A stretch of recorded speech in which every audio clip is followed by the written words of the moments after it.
보통 6월부터 한 8월 말까지 또는 한 9월 초까지를 휴가철 이렇게 부르는 것 같습니다. 이 휴가철이라고 하는 말은 이 직장과 또 사업에서 또는 가정을 이렇게 꾸리면서 여러 가지 모양으로 지친 몸과 마음을 좀 재정비하고 또 달래기 위해서 일상에서 벗어나 어떤 재충전의 시간을 갖는 그런 어떤 시기를 우리는 휴가철 이렇게 부르는 것 같습니다. 제가 이 휴가라는 말의 뜻을 한문으로 좀 찾아보았습니다. 저에게 조금 유별난 취미가 하나 있다면 저는 이 말의 뜻이 정확하게 무엇인지 찾아보는 게 좀 유별난 취미 중에 하나여서 이 휴가라는 말의 뜻은 어떤 뉘앙스인지는 알겠는데 이 휴가라는 말이 도대체 정확하게 무슨 뜻일까? 한번 찾아보았습니다. 쉴 휴, 걸을 가 이렇게 한문으로 쓰여 있더라고요. 휴가라고 하는 것은 무엇이냐? 가릴 것을 가리는 것, 가릴 것을 가리며 쉬는 것, 그게 바로 휴가다라고 하는 말의 뜻이었습니다. 그러니까 우리가 휴식을 취한다 또는 좀 쉰다라고 했을 때 그 말은 그냥 가만히 앉아있고 아무것도 하지 않는 그러한 상태를 말하는 것이 아니고요.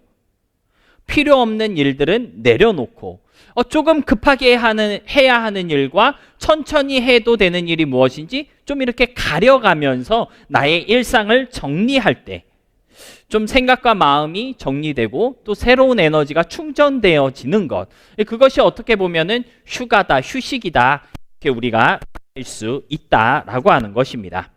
그래서 여러분, 휴가철이 많은 사람들이 여행을 떠나는 것을 알 수가 있는데요. 왜 휴가철만 되면 여행을 가는 것일까? 그래서 고민해 봤더니 일단 여행을 가면요, 모든 신경과 정신이 어디에 집중됩니까? 여행에 집중됩니다.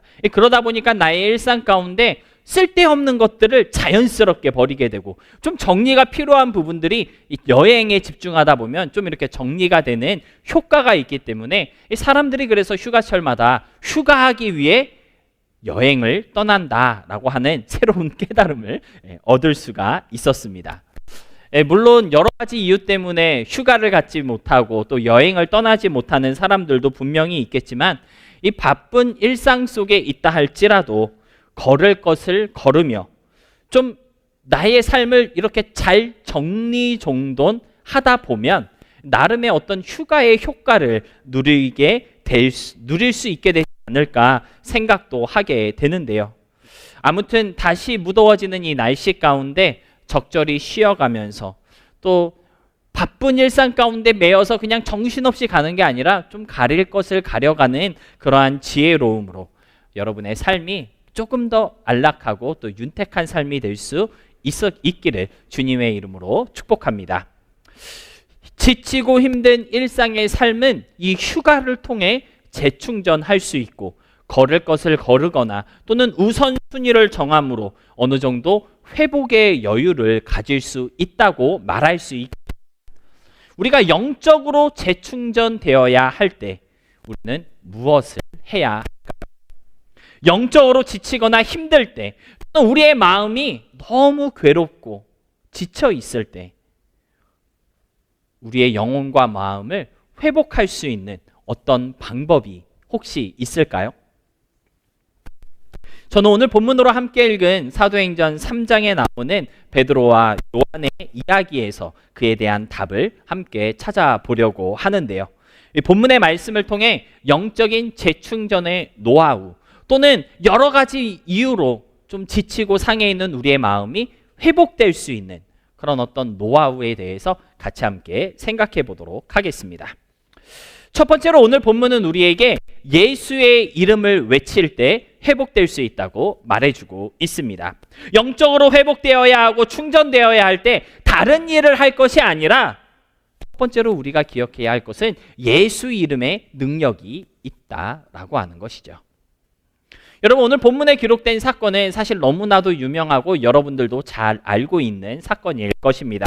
베드로와 요한이 기도 시간에 맞춰서 기도하기 위해 성전에 올라가는 길에 성전에 올라가는 베드로와 요한을 보고 한 사람이 다가오진 않았고 크게 부르짖으며 그들에게 보고를 하였습니다. 그는 본래 태어나면서부터 걷지 못했던 그러한 장애를 가지고 있었던 사람이었는데요. 그런데 그 사람이 베드로와 요한을 불렀을 때 베드로와 요한과의 그 만남을 통해 일어나 걷게 되고 뛰게 되는 기적이 일어났다는 것을 오늘 본문은 저와 여러분에게 보여주고 있는데요. 우리 본문 6절로 8절의 말씀 다시 한번 다 같이 함께 읽어보도록 하겠습니다. 함께 읽겠습니다. 베드로가 이르되 은과 금은 내게 없거니와 내게 있는 이것을 내게 주노니 나사렛 예수 그리스도의 이름으로 일어나 걸으라 하고 오른손을 잡아 일으키니 발과 발목이 곧 힘을 얻고 뛰어서서 걸으며 그들과 함께 성전으로 들어가면서 걷기도 하고 뛰기도 하며 하나님을 찬송하였다라고 오늘 본문은 기록하고 있습니다. 나사렛 예수 그리스도의 이름으로 일어나 걸으라. 믿음으로 선포하였던 베드로의 이 외침이 주저앉아 있던 한 사람을 다시 일으켰고 일어나 걷게 하는 능력이 되었다라고 하는 사실을 오늘 성경은 우리에게 알려주고 있는 것입니다. 사랑하는 성도 여러분, 우리가 영적으로 지쳐 있을 때, 우리의 영혼이 피곤하여서 그저 주저앉아 있는 그때 우리로 하여금 다시 일어나게 하는 힘, 앉아있는 우리를 다시 일으키는 능력은 바로 나사렛 예수 그리스도의 이름이라는 사실을 믿으시기 바랍니다.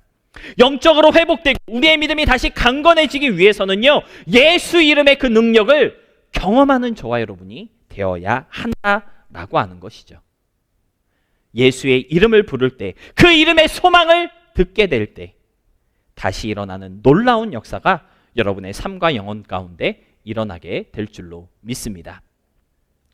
그런데 저는 오늘 본문의 말씀을 베드로와 요한의 입장에서 한번 재조명하고 싶은데요. 사실 사도행전 3장의 말씀을 우리가 나눌 때마다 이 나면서부터 걷지 못했던 이분에게 일어난 이 놀라운 그 기적의 역사가 어떻게 그의 삶 가운데 적용되었는지에만 참 많이 집중했던 그러한 적이 있는데, 오늘은 특별히 베드로와 요한의 입장에서 오늘 본문을 좀 살펴보려고 합니다.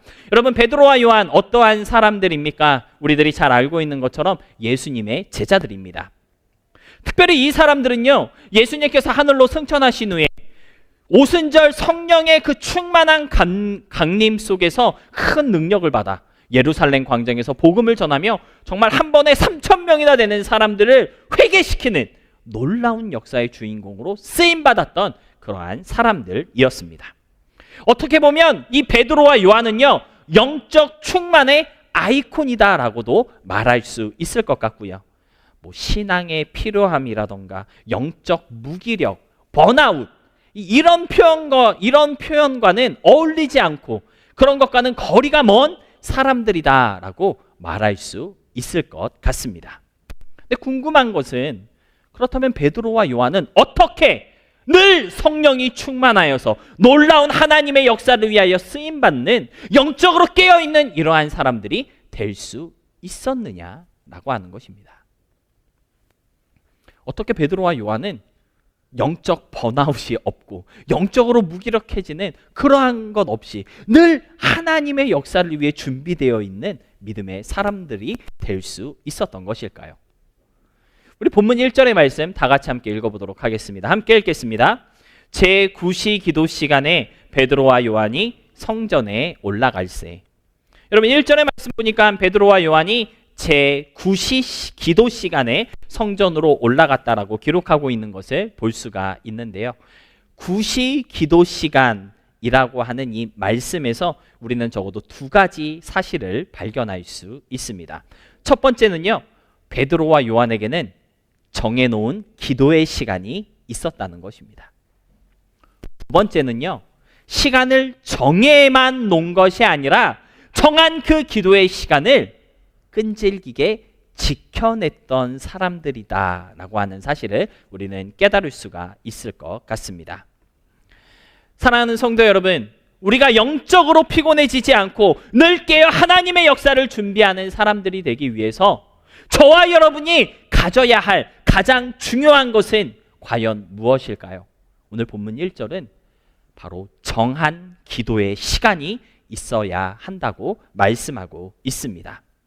기도의 시간을 잃어버리지 않고 정한 시간에 기도하는 사람, 기도의 시간을 통해 주님을 만나고 예수의 이름으로 간절히 간구하는 그 시간을 나의 삶 가운데 정해놓은 그러한 사람은요, 절대 영적으로 뒤처지지 않고 영적 번아웃에 빠지지 않는다라고 하는 귀한 진리를 오늘 본문은 우리에게 말해주고 있다라고 하는 것이죠.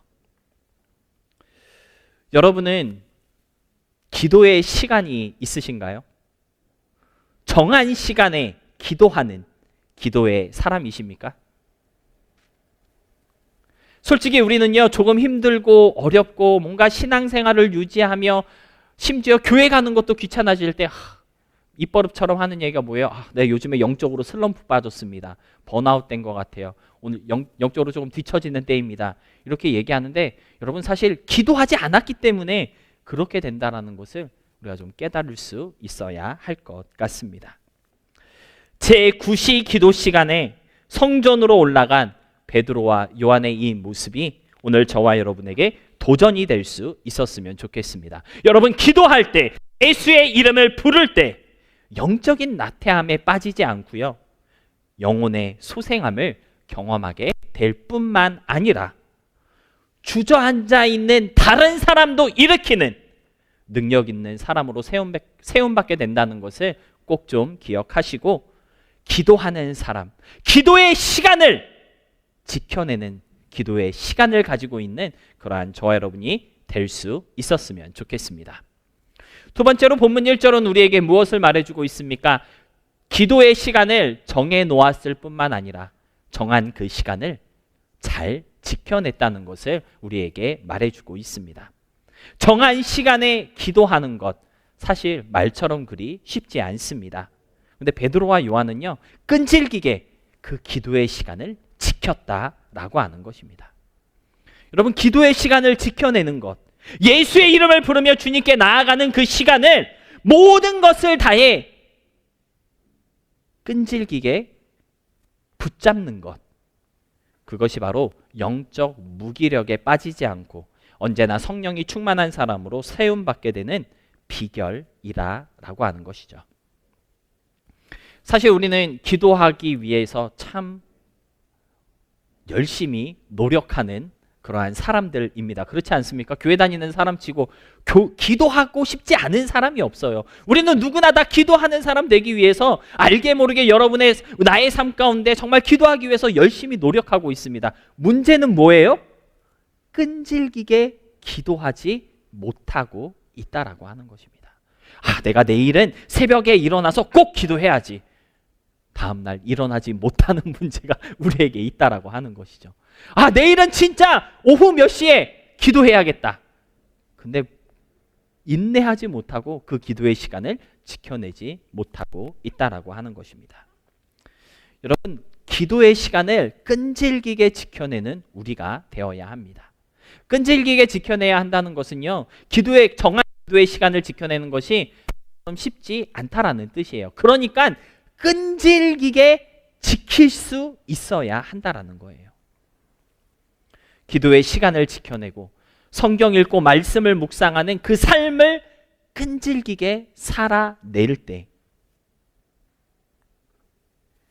영적인 강건함을 이루게 될 수 있다라는 사실, 여러분들 꼭 좀 기억하시고 그러한 주님의 사람들로 세움받을 수 있으시기를 주님의 이름으로 축복합니다. 오늘 본문을 통해 성경이 오늘 저 여러분에게 말해주고 있는 또 하나의 진리는요, 우리가 기도하려고 할 때마다 늘 그 기도를 방해하는 것들이 있다라고 하는 것입니다. 여러분, 베드로와 요한이요, 기도하기 위해서 성전으로 올라갔습니다. 그런데 올라가는 길에 한 거지가 구걸을 하기 시작하였습니다. 물론 오늘 본문은요, 이 만남이 놀라운 성령의 역사로 이어졌다라고 하는 사실을 저와 여러분에게 보여주고 있는데요. 근데 한편으로는 기도하러 올라가는 제자들에게 구걸하는 이 모습이 마치 그들의 기도를 방해하는 모습처럼 보이기도 하는 것 같습니다.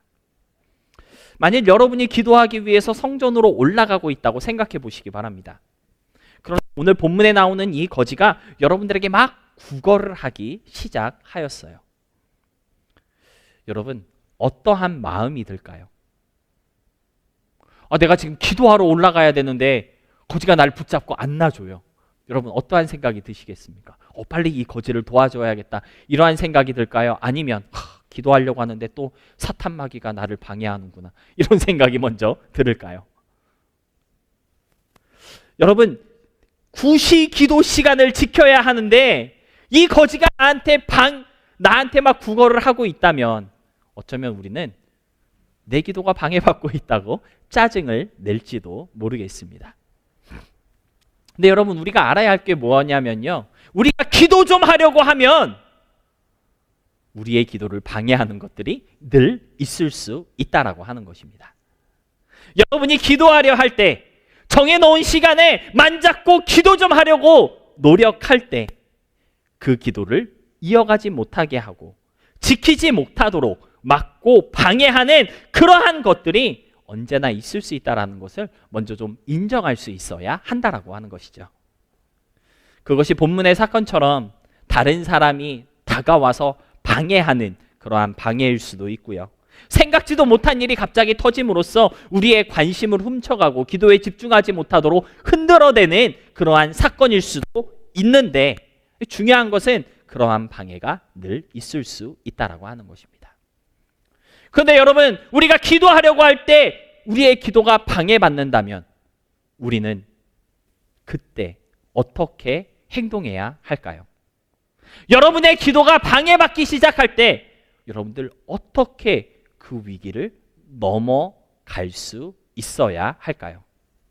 오늘 본문은요, 그 방해를 오히려 부르짖음의 기회로 삼아야 한다는 본을 보여주고 있습니다. 기도하러 올라가야 하는데 누군가 내 기도를 방해하고 있다면 그 방해를 예수의 이름을 부르고 높이며 주님을 증거하는 사건으로 역전시킬 수 있어야 한다고 성경은 우리에게 가르쳐주고 있다라고 하는 것이죠. 여러분이 아시는 것처럼 저에게는 3명의 자녀가 있습니다. 얼핏 보면 믿음이 아주 좋은 아이들 같지만 집에서는 잘 그러지 않은 것 같습니다. 사실 아이들을 케어하다 보면 낮 시간에는 따로 기도할 수 있는 그러한 시간을 만들기가 좀 쉽지가 않습니다. 그렇다고 목사가 돼서 기도 생활을 안 할 수는 없잖아요. 그래서 저 나름대로 고민하면서 생각해낸 방식이 뭐냐면, 아이들이 다 잘 때 이른 새벽 시간에 일어나 기도하자. 그래서 저는 이른 새벽 시간에 일어나서 성경도 읽고 기도도 하고 또 사역의 여러 가지 일들을 고민하는 그러한 나만의 시간을 갖고자 아주 부단히 노력을 하고 있거든요. 근데 여러분, 정말 신기한 게 뭔지 아십니까? 제가 새벽에 일어나면 셋 중에 한 놈은 꼭 같이 일어난다는 것입니다. 제가 새벽 3시에 일어나잖아요? 그러면 평소에 새벽 3시에 안 일어나던 애가 꼭 그 시간에 깹니다. 그래서 제가 다음날 새벽 5시에 일어나잖아요? 그러면 5시에는 한 번도 일어나 본 적 없는 것들이 꼭 셋 중에 하나는 꼭 그 시간에 깬다라고 하는 것이죠. 정말 신기하게도 제가 새벽 어떤 시간에 일어나든지 상관없이 제가 일어날 때, 기도하려고 일어나면, 성경 읽으려고 일어나면 꼭 셋 중에 하나는 일어나 기도를 방해하고 성경 읽는 것을 방해한다라는 것입니다. 여러분, 기도를 방해하고 신앙생활에 집중하지 못하게 하는 그러한 요소는 늘 있을 수 있습니다. 근데 중요한 건 무엇일까요? 그 방해를 핑계 삼아서는 안 된다는 겁니다. 기도를 방해하는 것 때문에 기도를 못하겠다, 이렇게 핑계대어서는 안 된다는 것이죠. 성경 좀 읽으려고 하는데 또 얘가 와가지고 찡찡대네, 오늘은 성경 다 읽었다, 핑계대면 안 된다라고 하는 것이죠. 여러분, 기도가 방해될 때 더 기도에 힘써야 하는 것입니다. 성경 읽어야 하는데 여러 가지 일들이 나의 마음을 뒤집어 놓고 집중하지 못하게 흔들어 놓는다면 그때 더 성경 읽기에 집중할 수 있어야 한다라는 것이죠. 이런저런 핑계대고 기도에 소홀해지고 성경 읽는 것에서 멀어지게 되면요, 영적으로 나약해지고 우리의 영혼이 병들 수밖에 없다라고 하는 것입니다. 그래서 로마서 12장 10절은요 이렇게 권면하고 있습니다. 따라해 보시기 바랍니다. 기도해 기도에 항상 힘쓰라. 로마서 12장 12절에는요. 기도에 항상 힘쓰라 이렇게 권면하고 있습니다. 힘쓰라는 것은요.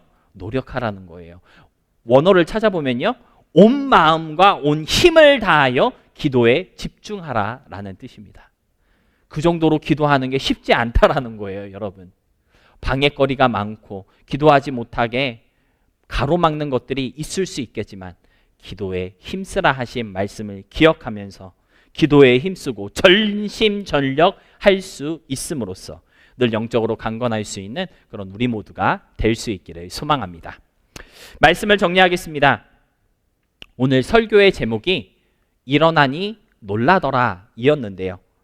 오늘 사도행전 3장에서 소개하고 있는 이 걷지 못하는 사람, 한편으로는 영적으로 지쳐 쓰러져 있는 그런 우리들의 모습을 보여주고 있는 것은 아닌가 싶습니다. 영적인 재충전이 필요한 사람, 영적인 회복이 간절한 사람, 번아웃되어서 마음이 힘들고 괴로워 아무것도 하지 못해 그저 그 자리에 주저앉아 있는 저와 여러분의 모습, 성경 걷지 못하는 이 사람으로 지금 우리의 모습을 대비쳐 보여주고 있는 것 같습니다. 여러분, 그런 사람에게 나사렛 예수 그리스도의 이름으로 걸으라 라고 하는 말씀이 선포되었고요. 그때 그로 하여금 걷지 못하게 했던 그 모든 것들이 다 풀리고 그는 다시 일어나 걸으며 하나님을 찬양하는 사람이 될 수 있었음을 오늘 성경은 우리에게 보여주고 있는 것입니다. 나사렛 예수 그리스도의 이름으로 일어나 걸으라는 이 말씀이 지금 영적으로 지쳐있는 여러분 모두에게 임하는 오늘 귀한 이 시간이 될 수 있기를 소망합니다. 이런저런 이유로 교회 생활에 지쳐있고 신앙생활의 활력을 잃어버려 이도 아니고 저도 아닌 모습으로 그저 그 자리에 눌러 앉아있는 그러한 성도님이 계시다면 나사렛 예수 그리스도의 이름으로 다시 일어나게 되는 놀라운 역사가 여러분의 심령 속에 일어날 수 있게 되기를 주님의 이름으로 축복합니다. 걷지 못해 앉아있던 영적 안진뱅이 같았던 여러분의 영혼이 다시 일어나고 다시 회복되어서 이전의 열정을 회복하고 더 깊은 갈망으로 주님을 바라볼 수 있게 되기를 바라는데요. 그러한 여러분의 모습을 통해 오늘 본문 9절로 10절의 역사가 여러분의 삶 가운데 일어날 수 있었으면 좋겠습니다. 우리 본문 9절로 10절의 말씀 함께 보도록 하겠습니다. 함께 읽겠습니다. 모든 백성이 그 걷는 것과 하나님을 찬송함을 보고 그가 본래 성전 미문에 앉아 구걸하던 사람인 줄 알고 그에게 일어난 일로 인하여 심히 놀랍게 여기며 놀라니라. 여러분, 주저앉아 있으면 다른 사람들에게 외면당하고 손가락질 받는 신세가 될 수 있습니다. 그런데 일어나게 되면 하나님을 찬양하게 되고 여러분뿐만 아니라 여러분 주위에 있는 사람들도 하나님을 찬양하게 하는 귀한 도구로 쓰임받게 된다라는 사실을 오늘 성경은 말씀하여 주고 있는데요. 주 예수 그리스도의 이름을 부르며 그 이름의 능력을 체험하는 우리 모두가 될 수 있음으로써 영적으로 회복하고 충만해짐으로써 하나님의 영광을 밝히 비추는 삶으로 나아가게 되는 저와 여러분 우리 모두가 될 수 있기를 주님의 이름으로 축복합니다.